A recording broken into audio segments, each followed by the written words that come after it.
everybody. Rodney, I really love that photo of you, by the way. I just want to let you know that. Thank you.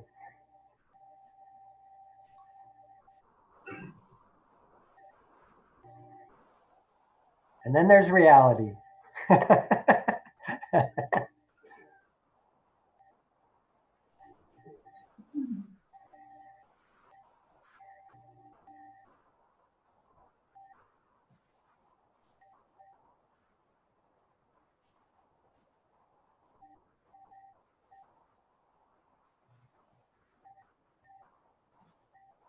We'll give it a few more minutes.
Wilson said, are you? No.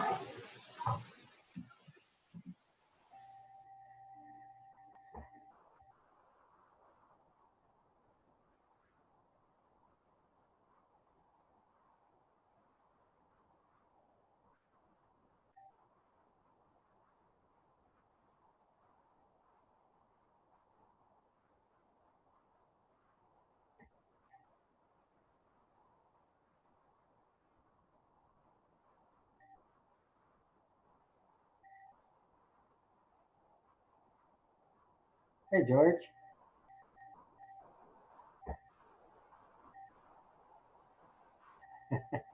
Sorry, I was on mute. That seems to be the way. Is that real behind you, or is that some kind of drug-induced fantasy? Nope, that's sitting about 15 feet from me right now. Oh my God, there's a fish flying into your ear. That's beautiful. Can you hear me okay? Yeah, hear you well. Okay, I'm gonna put my...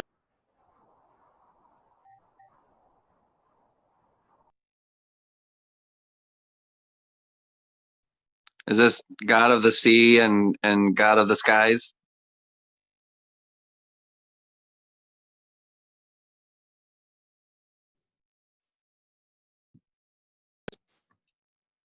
Are you talking to the God of the sea or the God of the sky? Yes, yeah, that's right.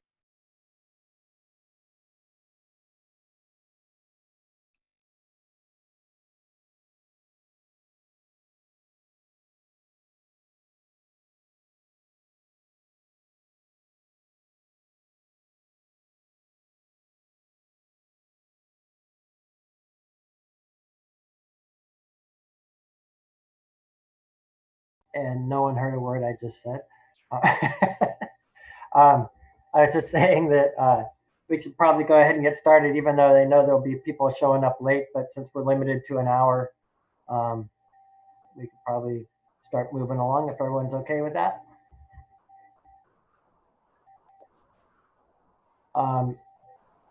So, yeah, thanks everyone for coming. My turn on the rotation to work as facilitator. First, we just want to do the land acknowledgement.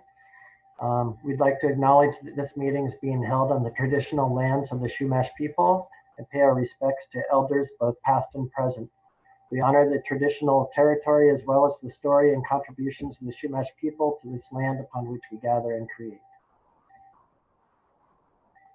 And I guess we'll just start and go around the room. I'll just go according to the way I see people on my screen. And that's starting with you, Gary and Tori, please. You're on mute. No, there we go. Sorry about that. Nope, no problem. Gary Gaston, UCSB Police Department, Community Outreach Team. Hi everybody, my name is Tori Saunders, UCSB Police Department Community Outreach Team. Sorry if we're a little dark on screen, we're backlit, but we're here so we can hear everything and should be good to go. We're happy to be here today. Glad you're here. George, you're up next. George Thurlow, UC Santa Barbara. Mark. Hi, everyone. Mark Vuksovich, he, him, his are my pronouns. I'm the chair of the Public Safety Commission at UCSB. And actually, my quick announcement is that something I've been mentioning the past few weeks is a survey that we are making. And it is completed. I'm actually going to drop it in the chat right now. I would kind of encourage anyone and everyone to fill it out, and because I'm sure everyone has something to say about something that they could, change about our wonderful community.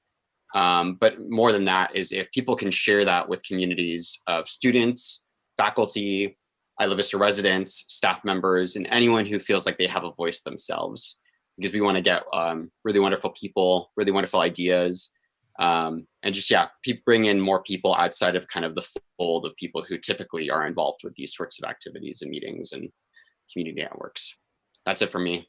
Thanks, Rodney. Thanks, Mark. Viviana, you're up. Hi, Viviana Marzano, Office of Student Life. Jackie. Okay, hi there, Jackie Curda, UCSB Student Health, Alcohol and Drug Counseling and Education Program.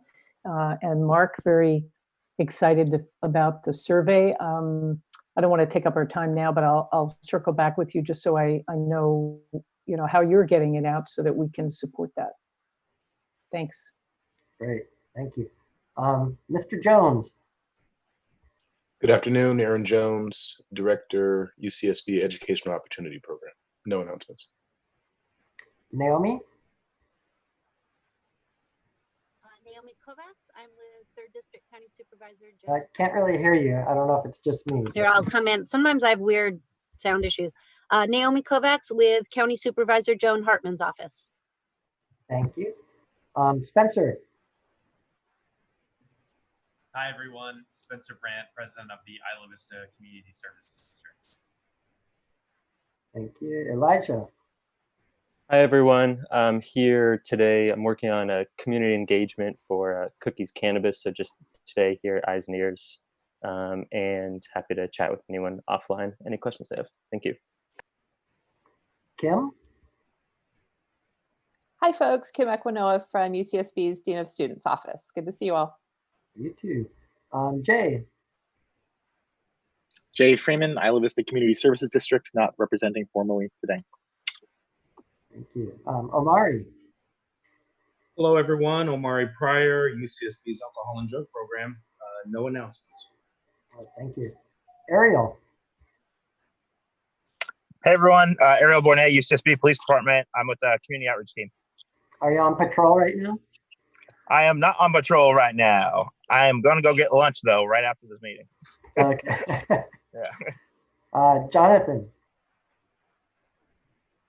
Hi, everybody. My name is Jonathan. I'm the General Manager for Ivy Community Service District. Jeremy. Jeremy Rourke, psychologist, Food Not Bombs volunteer, and Food Co-op board member. Hi, Jeremy. Devon. Hi, this Hi, is. oh, sorry. Oh, sorry. I thought he said Viren. This is Viren, business owner, Ivy. Is that the new place on Trigo? Correct. Yes. Yeah, nice. Welcome. Thank you. Devon. Sorry about that. Hi, I'm Devin Ward, Lova Coastal Dispensary. Thanks so much. Thank you. Who's YouTube Live? That is me streaming the meeting to YouTube. Okay. Yasmin. Hi, everyone. Yasmin Talari, AS, External Vice President for Local Affairs. And Derek. Good morning, everyone. Derek Marzano, another University Police Department Community Outreach member. Wow, good representation from UCPD today. Deborah.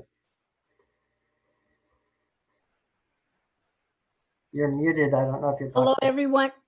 Sorry. Hello, everyone. This is Deborah Anderson. I'm the Assistant General Manager of the Isla Vista Community Services District. Hi, Deborah. Bianca. Hi, everyone. Bianca Orozco, Community Education Coordinator at Standing Together to End Sexual Assault. And I have no updates. Thank you. Julia. Hi, this is Julia. They, them pronouns. I'm with Food Not Bombs. And Ken. Hi, it's actually Lisa with KCSB Radio. I'm borrowing a phone because it has a full charge. Okay. And Justin.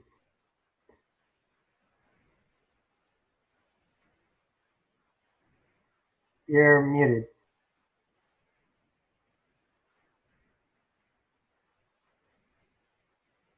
Are you there? Well, maybe he had to step away. No, he got dropped from the call, so he just rejoined. Oh, I see. There's the. Okay. Oh, I think he's coming back on.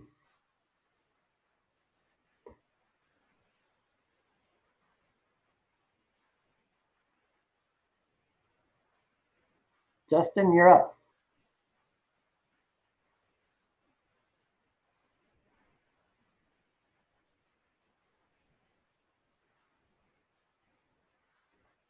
Justin, you're up for your intro. I don't think he's on. No, I think he keeps getting bounced. Okay. I've been watching the screen. He comes up and then disappears. But anyway, all right. So let's move on to the 3rd district report. Naomi, is that you? Yeah, sorry, just had to unmute. I mean, it's sort of we're moving in the same direction as we've been talking about. I feel like we're gaining some speed and some stuff that we've been working with IVCSD and the outreach education campaign. So we're excited about all that. And, you know, again, I always say the Corona stats, just go to the county's website and there's all the stats. And then there's also all the most current information from the state, from our local public health officer. So, you know, keep logging into the county's website for updates.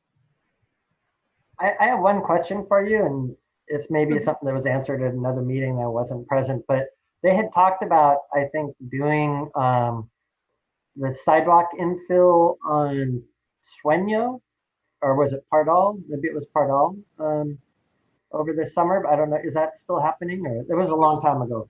I think it's Pardal that you're talking about, and I can check with Public Works to find out.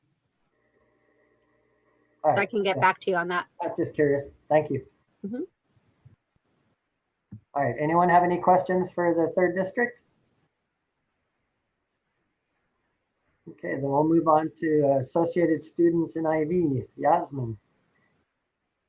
Hi, everyone. I just have a few updates. We finished the Chief of Police interviews this week, and we're sending in our recommendations to the Vice Chancellor. And for the mass distribution project we have with Pardal Center, we're looking into more distribution points at Story and Savannah so far, and we're reaching out to different places to place our masks at. And also, I wanted to put something on everyone's radar. Apparently, students from out of town are planning on moving into IV for fall and winter, and a lot of students have been really worried about that. And that also comes from like leasing companies trying to fill their houses. And I just wanted to hear your thoughts on what you guys think we should do to address this issue. That's pretty much it from AS. Yasmin, what do you mean by students from out of town? There were like text messages that were posted from like students from like all over. Like Harvard students were saying they're planning on coming and staying for fall and winter. I believe I also read that UCLA and USC students were looking into leasing here too. That's how much I've heard so far. And so that's a result from everything being online. Is that what we're talking about? I'm sorry, you cut out. That is a result of all the classes being online. So in essence, the student can live anywhere in the world and still take their classes. Yes, yeah. Yeah, and I can add that we have heard that there are landlords, I think in particular one or two that we've heard about that are actually advertising to UCLA, UC San Diego, USC, some other places for students to come and have the IV experience, which we're having a lot of background discussion about how to handle the influx that IV is probably going to experience due to our own students at UCSB needing to find places to live because of the reduction in the dorm density. So yeah, there's definitely, I think some of the rumors have been substantiated. I don't know how much, but that definitely there is advertising to students out of the area. Since you can study online, why don't you come have the actual experience of living in IV while you take your classes online for your school elsewhere? Wow, that is concerning. Yeah, I had no idea. It's amazing how creative people get. Anybody else have any comments or questions about that? I wonder if it's time to look at ways to enforce ordinances like housing regulations. So that is actually all being looked into by our district, and we're having a lot of discussions about that with UCSB and various, we're engaging with a lot of different parties because it is concerning. But I will say, you know, we can't define what a family is. So we can't, there's issues with how not being able to control how many students live in an apartment. But we're talking with fire, we're talking with planning and development, trying to figure out what is enforceable. And so just know there is background work being done on that. I will also add that we have heard that there's been some backlash from UCSB students to some of those ads for other students elsewhere to come and have the IV experience. So there's some student backlash saying, hey, you know, this, if you're not at school here, like this is our community. And I haven't seen any of them, but that's what I've heard is happening. So there's a dynamic situation happening, and we're trying to figure out the best way to address it, because we are going to have, as I said, a big influx of need in housing and IV, and it's probably going to spill out elsewhere as well, with the need for the dorms to go to singles or doubles. Rodney? Yes. George? This is George. Yeah, I would just repeat that the last time we tried this in Isla Vista, it had an unintended consequence, which was to control density, students end up getting evicted.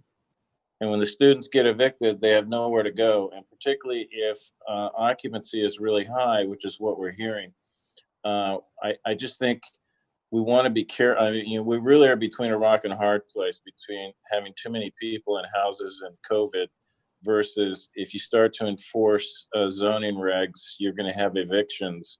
And the last time we tried that, it caused a huge backlash. It's a very interesting, it would be great if we had some data on this, maybe from 2 or 3, you know, Wolf and some of the other Sierra, if we had some data on how many out of town tenants there are. Is that something that what's that? Sorry, George. Spencer, What were you did I gonna- hear? Yeah. I just wanted to voice my strong agreement with George's comments that we have to be careful here in regards to what sort of actions we take and think about how those actions affect everyone in our community. And would definitely ask Naomi to definitely loop the CSD into those conversations, just because code enforcement is one of the powers that we have. And so we'd love to join in and hear some of the strategies. But I also just want to say, in the absence of talking about enforcement, I've loved what I've seen some of the students doing, where they are publicly shaming and calling out the landlords that are acting in bad faith and are attempting to advertise to out of the area students. And I think that's been a positive insofar as it's drawing attention to the issue. And, you know, maybe if there's a way for one of us or us as a group to try and directly reach out to landlords and say, hey, you know, advertising and trying to recruit people from out of the area in a pandemic is not a good thing for our community. We would politely ask them not to do that. This is Mark Vuksovich here, the Public Safety Commission. I have a kind of a small bit of a different take. In a lot of ways, I think we are making like an assumption that this is a bad thing, and I don't think it's a great thing. But I think in a lot of ways, if we aren't able to control the source of it, which I hear a lot of us trying to do, I think we need to find a way to mitigate and or accommodate it in a way that's safe and healthy and good for everybody. And so obviously, I think there should be stuff done on, you know, on the district level to see that could stem this tide. But at the same time, I guess like kind of developing a plan for how to make this not a bad thing in our community. Because I'm also sure that the small business owners would be really happy to have more people here. Not that it's safe or necessarily the best choice for the entire community. I just think it's like, how do we navigate all of the ups and downs of more people influxing back here? On that note, and this has kind of been implied by what other people have been saying, but I just want to make it really explicit. I mean, one of the biggest ways of not indoctrinating is not quite the right word, but like bringing on a large number of new people and getting them to actually understand the social norms is the fact that most people are coming here in order to go to either UCSB or SBCC. And so there's these interesting choke points in the community by reasonably responsible actors that are interested in making a friendly community. And so I guess the thought process of how to mitigate the impacts, and even if you ignore the coronavirus issues of a community shift from largely a cohort of college students that are all kind of in this together to a bunch of random mishmash of people, it's going to be brutal. I mean, again, like just entirely ignoring the coronavirus issues, because it's not clear where you would then be able to really apply very strong messaging in that way. Anybody else? I have a quick question for George. Do you have a sense yet on like how many students are going to potentially be looking for housing off campus that we would have anticipated otherwise would have been on campus?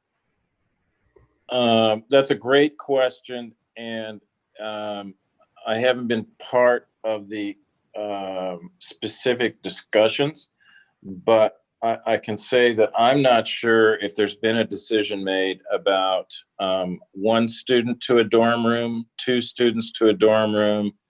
The other question is that we will be required to have some kind of a space for students who need to be quarantined. That has to be a separate living arrangement.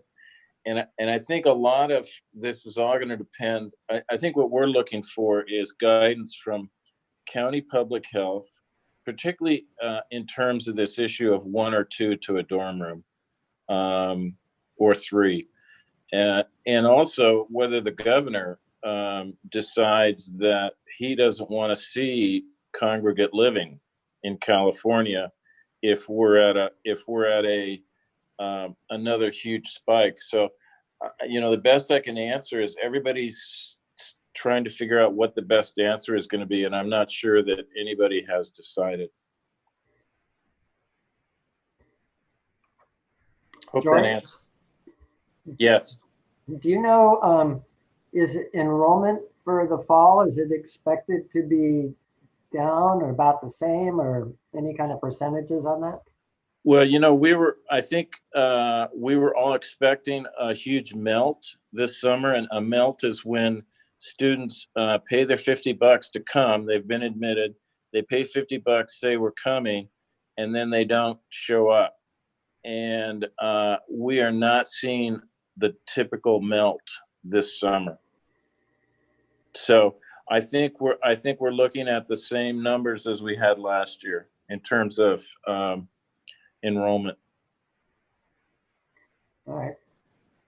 Yeah, if I could add to that, we had the summer sessions actually experienced a significant uptick in their online enrollment, like somewhere 30%. There were over 10,000 students, maybe even more than that enrolled for summer session A and B.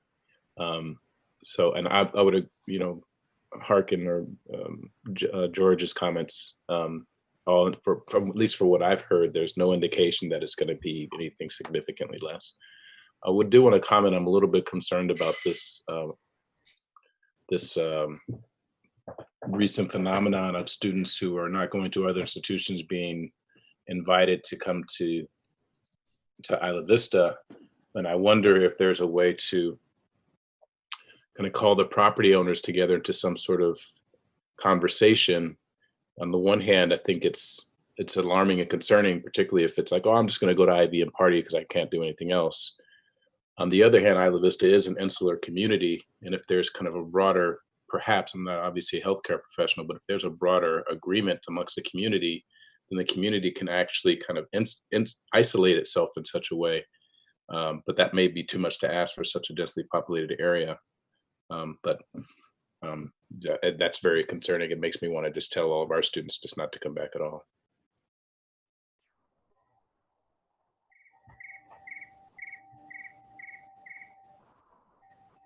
Anybody else?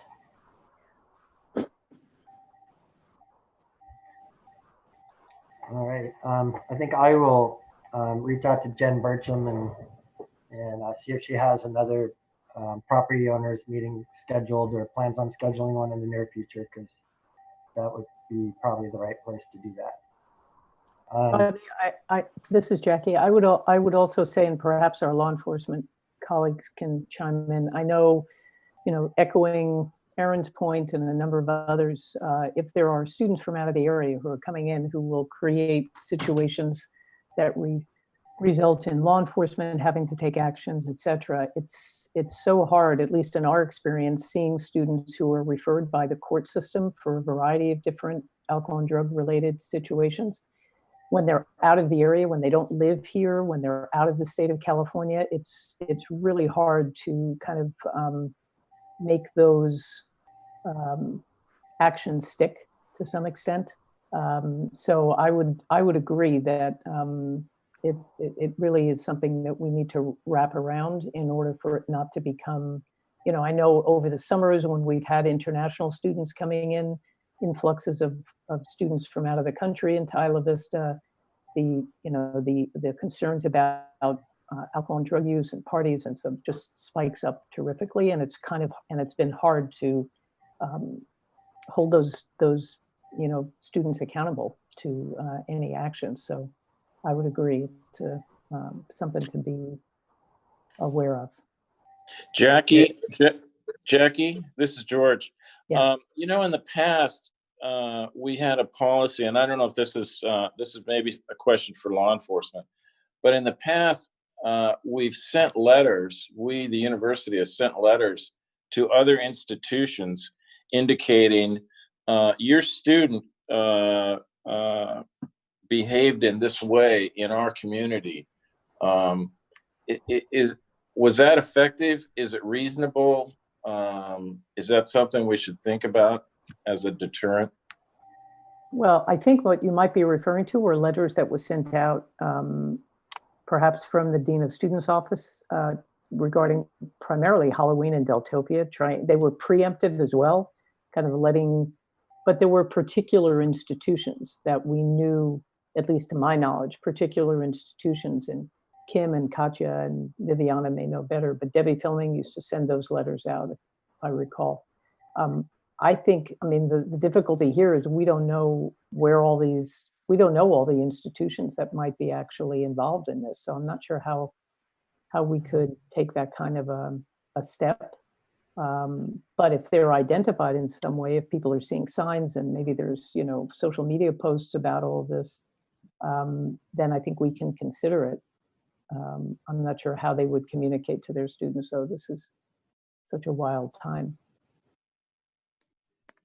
The outreach for Halloween and things like that has been mainly to local high schools and parents and things like that.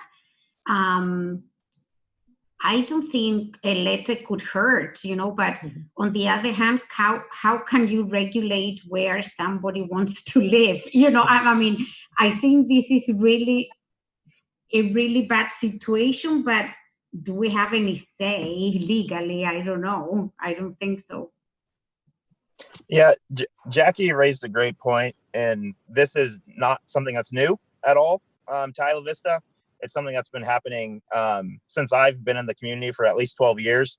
We talk a lot about out-of-towners, and we talk about strategies on how to mitigate the effects of a large group of people that don't have a long-term investment in Isla Vista. And that's the main problem is, most of us see this as our home.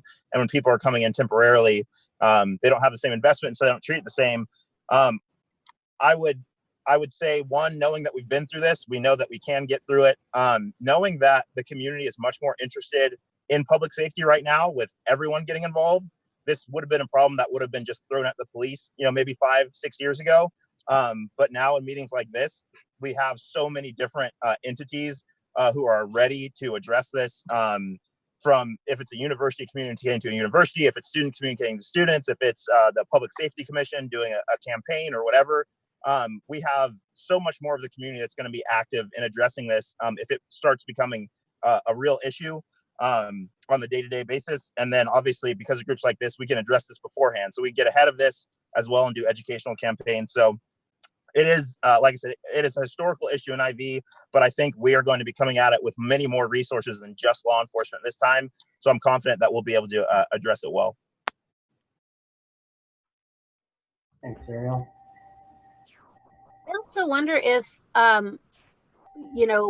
maybe UCSB or somehow could be outreach to the landlords to say, hey, if you're doing this because you want to make sure that you fill your leases, just know there are more students that are going to be needing to rent from you that are local students. So I wonder what the motivation is by these landlords. Is it their fear that students are not they're going to come back and therefore they're not going to fill their leases up, so they're sort of trying to get creative, or is there another reason? Because if it's their concern that they're not going to fill their spaces, maybe they can feel more assured that that's probably not the case. They're probably going to get UCSB students.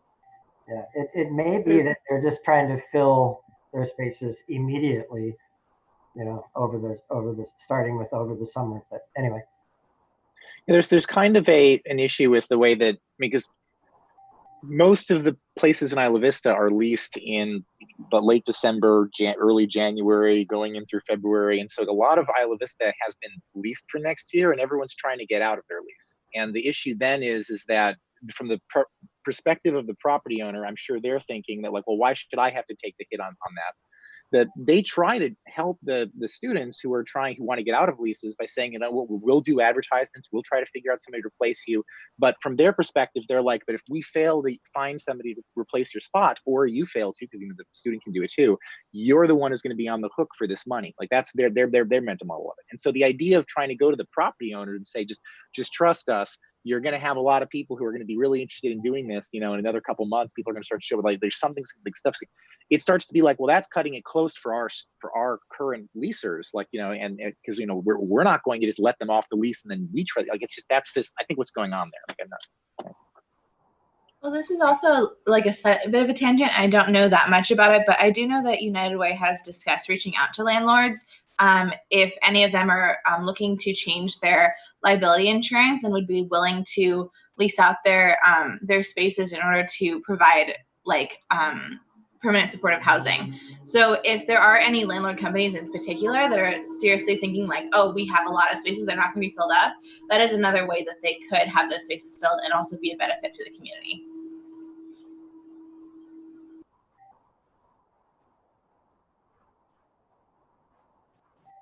Any other comments?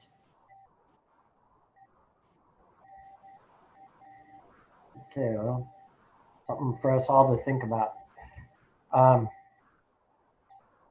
right, so I guess we'll move on to the next item on the agenda, which is law enforcement and IV. So a basic update of what's happening, and then maybe a continuation of last week's discussion about police funding, policing in general, mental health, neighborhood watch, wherever that conversation goes. Thanks, Rodney. Is Justin on the call right now? Did we figure that out? He is. I think he finally made it in. Yeah, I'm back. Sorry, guys. We're in a low reception area, so Zoom wasn't working for me, but I've called in here. Gotcha. Justin, you want to start it off? Nope. My update is the same as last week. I kind of laid that out there. Really, nothing's changed since then. We have solidified our Isla Vista Foot Patrol staffing plan for the moment, and we're just moving forward with that. But no specific updates. So go ahead. Thanks, buddy.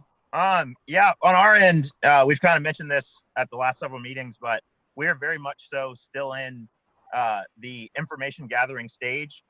It's really important to us that as people express their concerns and their grievances and their fears regarding law enforcement nationally and locally, that we actually take the time to listen to them. Our natural inclination is to be problem solvers.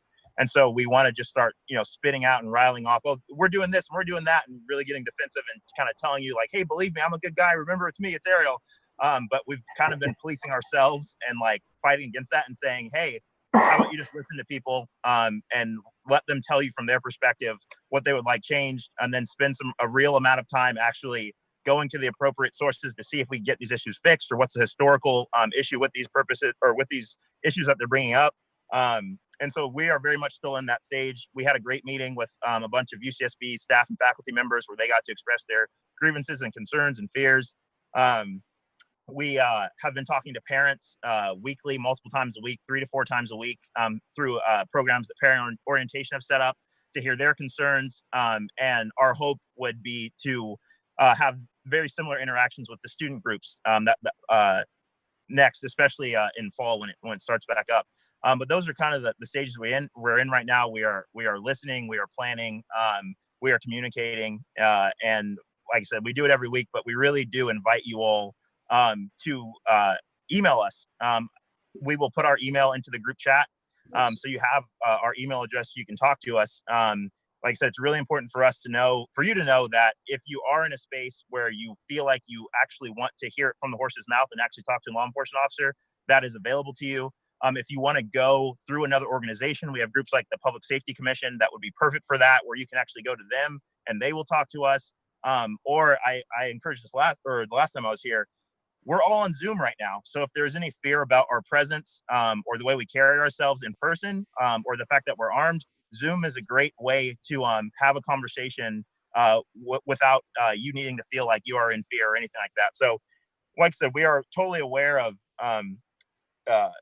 people's concerns of working with law enforcement. We're not afraid of that. We want to address that, and we want to make ourselves available in any avenue possible.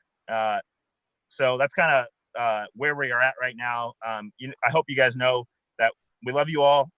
We see ourselves as part of this community. We're not against you in any way, shape, or form. and we just want to continue the partnerships we've been growing throughout the years. So I would really like to thank you, by the way, for the attitude that you've taken on this whole thing over the course of the last 2 or 3 months. I mean, I've been in a number of meetings with you, and I've had an opportunity to have a number of good discussions with you, I think, on some of these topics. And I think you even mentioned at one point that it was essentially like a policy decision that to be very accepting of what people are saying and to like react to it honestly and from the heart. And I've felt that, and I think it's worked really well. I think there's a lot of interesting discussions that we need to keep having and where to actually go and do things.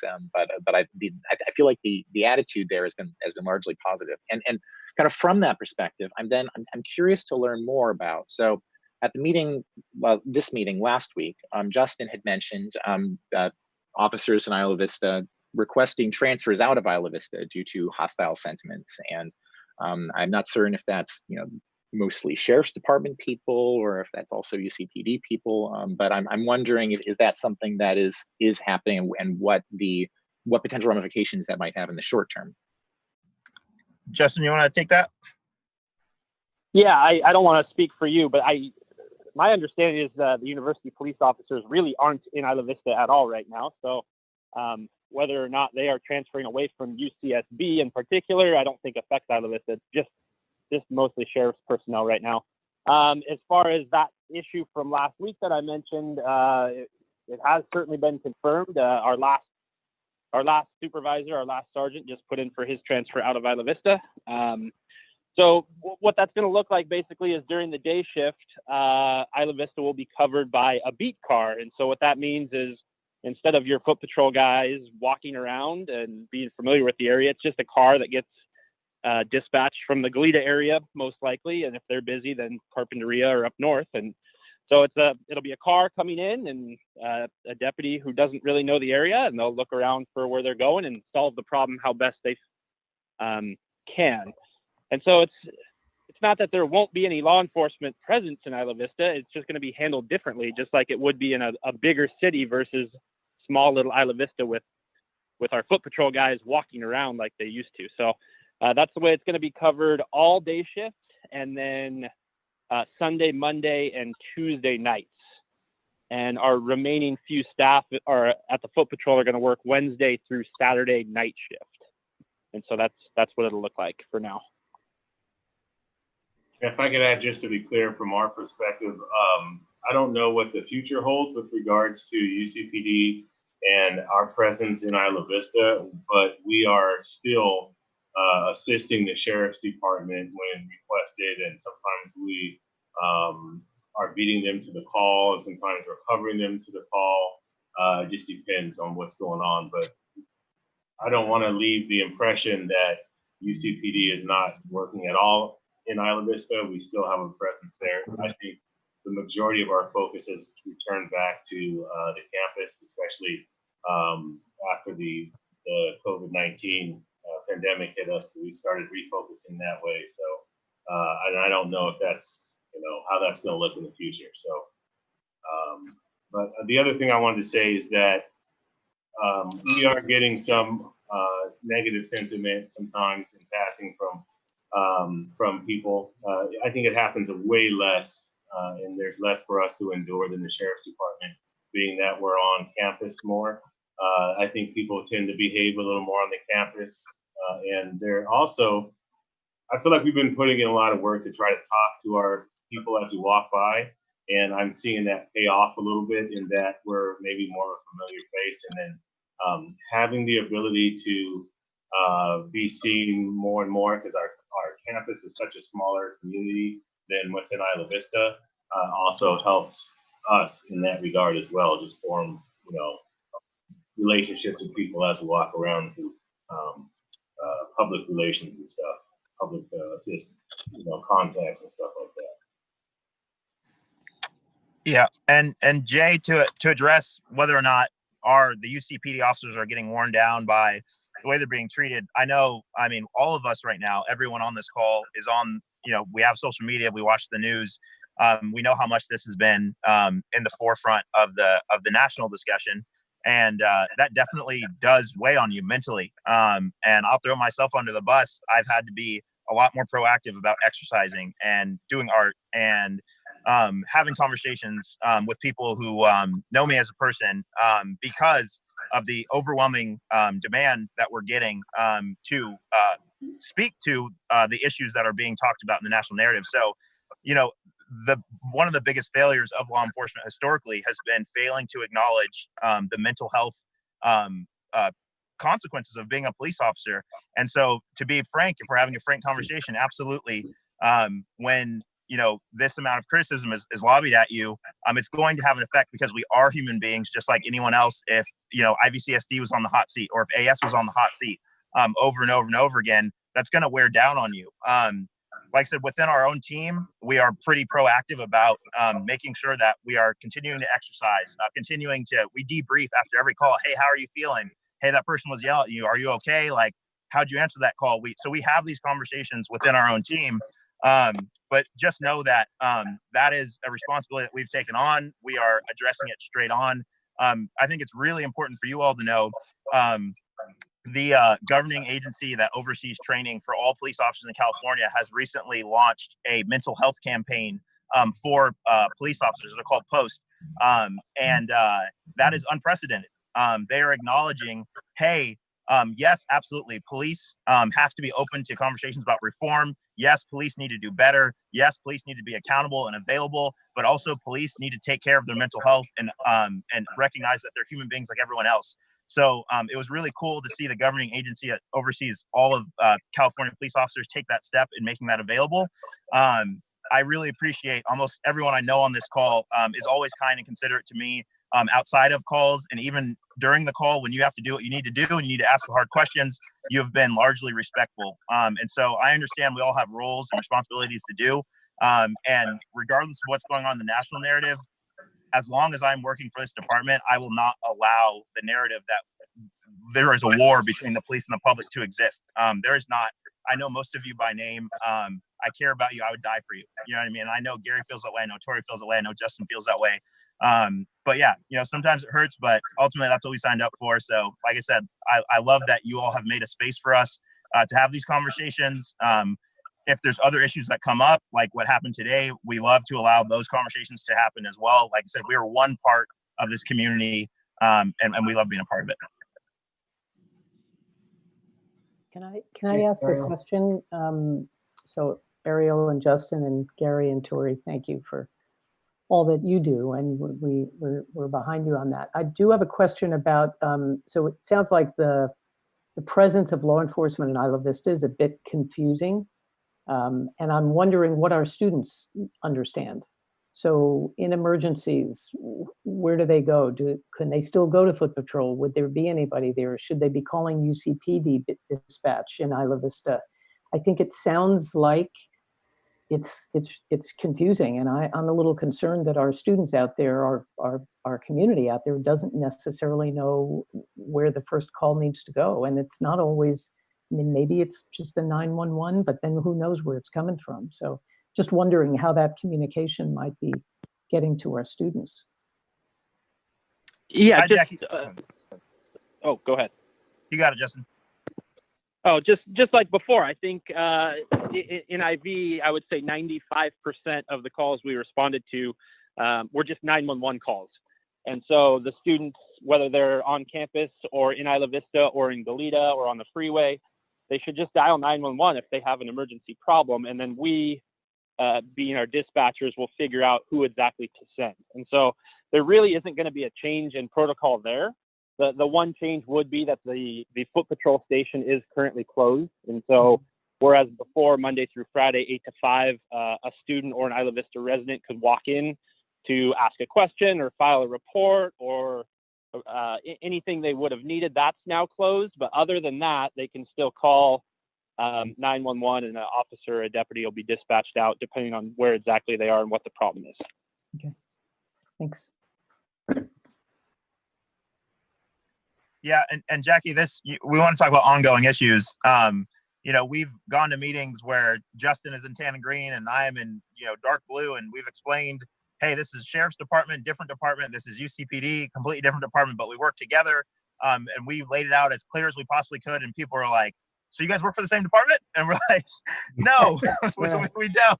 Right. And so this is, and you know, there's been a lot of talk about, hey, do we need to launch an educational campaign about the differences and whose jurisdiction is where? Long story short, our jurisdictions overlap. We primarily cover campus, and then we do 1 square mile around campus and university on property. And then Isla Vista is 100% the sheriff's jurisdiction. And so we work together a lot. Things are a little wacky because of COVID. Like you said, the foot patrol station is not even open right now.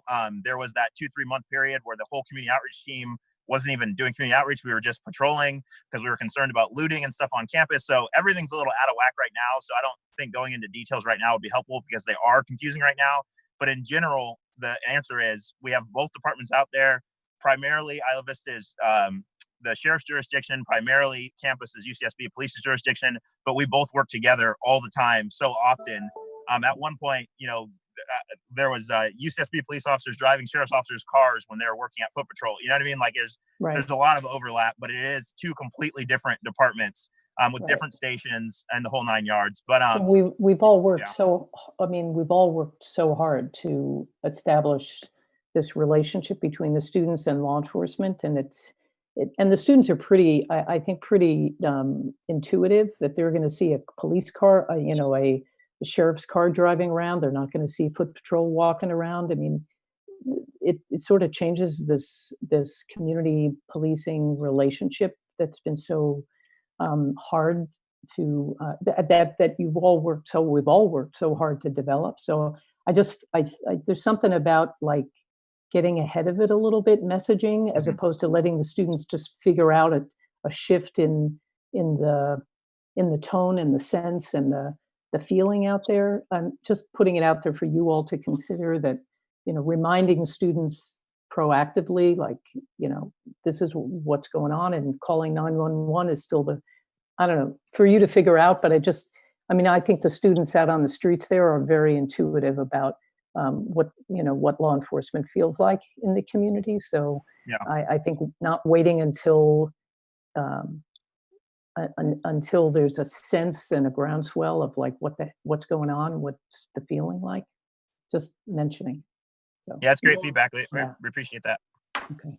And also just another caveat to throw in there that we are on the wake of getting a new chief, and y'all as community members, talking with whoever the chief turns out to be, hearing these concerns definitely going to help us. I mean, we're going to be frontline advisors, but and that is part of our job, is conveying the concerns and stuff we hear in these meetings and from others in the community, stakeholders, people involved, and anyone who will talk with me or us, and then conveying that information. But it definitely doesn't hurt to hear it from y'all as well. So, and regardless of whatever the agency, if there's an emergency happening in Isla Vista, but we're supposed to be more on the campus, UCPD is still going to respond to that emergency. We're not going to say that's not our jurisdiction, or because it's a shared jurisdiction, or not UCSB. We are 100% here to serve the community in Isla Vista as well as UCSB. I think after the pandemic, we were assigned to be more active.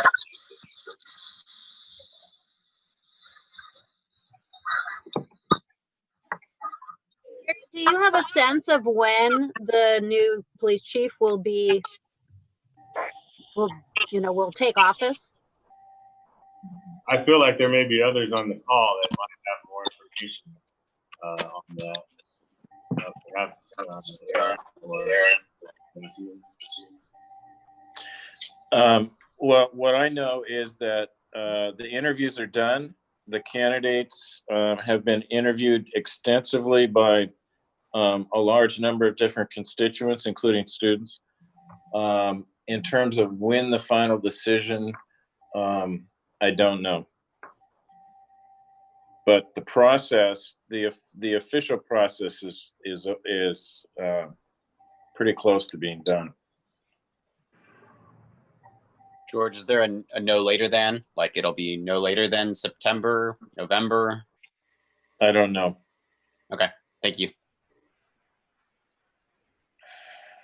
I just wanted to piggyback off of something that Ariel mentioned earlier in the call about just sort of the interactions that it sounds like you, Gary, Tori, and Justin are having right now in the community, and then the negative interactions. And I guess I just want to say, sort of on behalf of just policymakers and leadership, departmental leadership in general, a big apology, because I think that a lot of those negative interactions that you have are not based off of any representation of your character, law enforcement officers. I think that a lot of that negativity comes from decisions that are made that are out of your control. We've seen in the past, we've had saturation patrols done in our community. And imagine that student who comes to UC Santa Barbara, comes to Isla Vista, comes to Santa Barbara City College from their hometown, where it's not normal to see a cop driving by your house every hour. And now that's the case.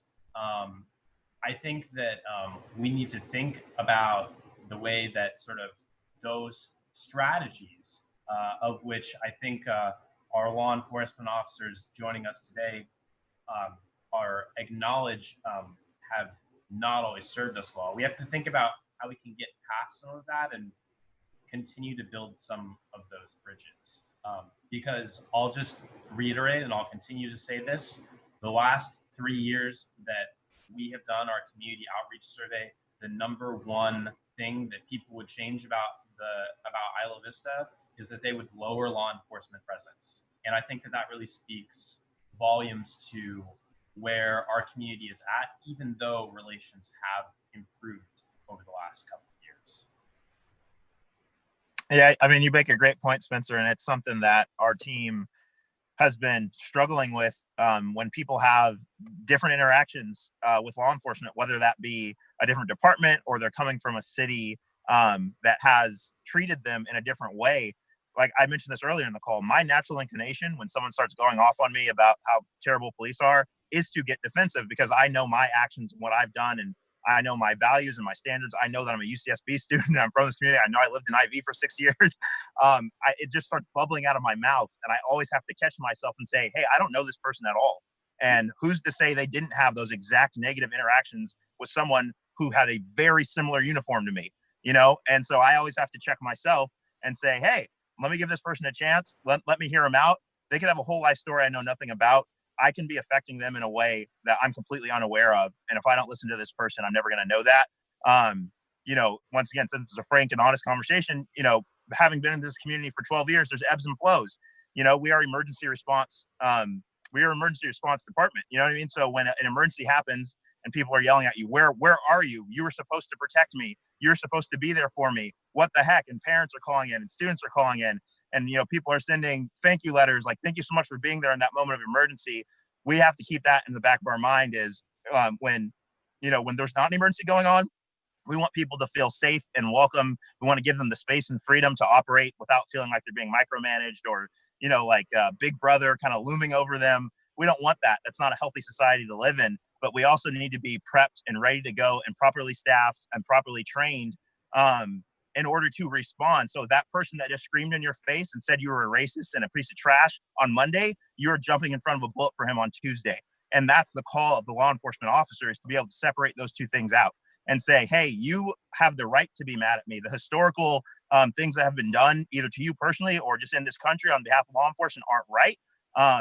And we have to be able to deal with that, but I have to be able to separate that out and say, I need to put myself in the best position possible to make sure Spencer is safe, no matter how Spencer feels about me in this meeting or outside of the meeting or whatever the case is. So these are the things we're balancing. We don't want to just pull out, you know, of the community and separate ourselves out and in the attempt to make you more comfortable. So we get detached from you all. So we don't know what you're talking about. So we don't know the trends of the city and the culture of the city. We need to figure out a way to be involved in the culture of the city so that we can respond appropriately obviously without making you all feel like you're being over policed or overbeared. So it is definitely not something I figured out. It's kind of just like, oh, this is a problem, balancing these two things. And people like you, Spencer, who have been very vocal, who have been connected to multiple communities, you're helping us understand these issues from your perspective, and you're helping us learn. So like I said, I appreciate that you all say what you need to say. You, Jay, especially comes to mind. When you need to say it sharply, you say it sharply. But at the end of the day, why I always say we're on the same team is because we're trying to create a healthy community, period. You know what I mean? That's our end goal. And so it's going to be some back and forths, and like I said, I have nothing but respect for you guys. Yeah, and Spencer, I just want to say for me personally, because I'm looking at a lot of stuff in regards to, what I think you described was tactics with regards to how we patrol, and knowing that information helps. And I think when we're able to have these discussions, we can then formulate better ways to do what we're trying to do, and discuss the reason why some of those things are happening in the first place. It's a double-edged sword. Presence for law enforcement is sometimes a double-edged sword. When we're not there and we're not interacting with the police, and the only time you see us is on your worst day when you had to dial 911 or when you ran a stop sign, then that divergence between community and law enforcement gets wider and wider. One of the things I'm focused on now, procedural justice. How do we get training to update what we're doing based on our current moment, and how do we spread that around officers so that we can be informed that, number one, the community has an issue with seeing us all the time or over policing. Maybe there's a way to work on that. And that's the type of discussions that when you give us that information and we can talk about it, we can move, because it's not us making the decision. It has to go, up the chain of command for us. So these are things that help, especially right now when we have an ability to make some really big changes right now. So I appreciate that. Thanks, Gary. Anybody else have any more comments? We're right at 1 o'clock. Hi, this is Viren. Yes, I waited for last minute because you guys got such important issues. Those of you who may know that I had a beautiful mural painted in a downtown building, and with a quotation from Nelson Mandela. And I was approached to use the side of my building, which faces Embarcadero, for a mural. And I said, I don't mind, that'll be great, but I would like the message to come from the community and representatives of the students. So if sometime during one of our meetings, we put some thought together as to what we would like to see as a mural.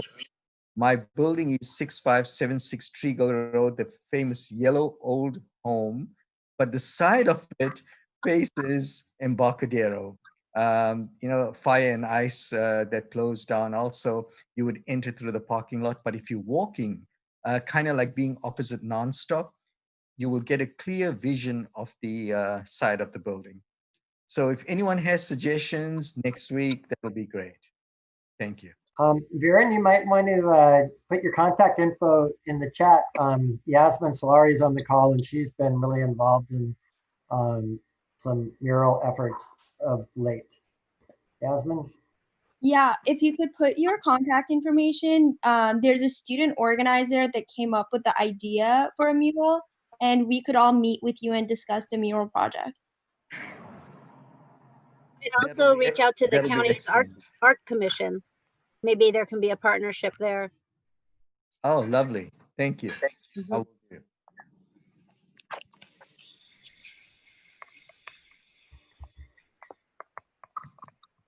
I'll just say for anyone who hasn't had a chance to see Veron's mural downtown in Santa Barbara, it is a really epic work of art and has a really great anti-racist message. Where is that located downtown? This is located on the corner of Delavina and Haley, on the wall of a market called Brownie's Market. I'll bring a picture next week and Zoom. Great. Thank you. Thank you. Okay, any last minute comments? If not, we'll say goodbye. Hope to see see you all sometime soon. In person would be nice, but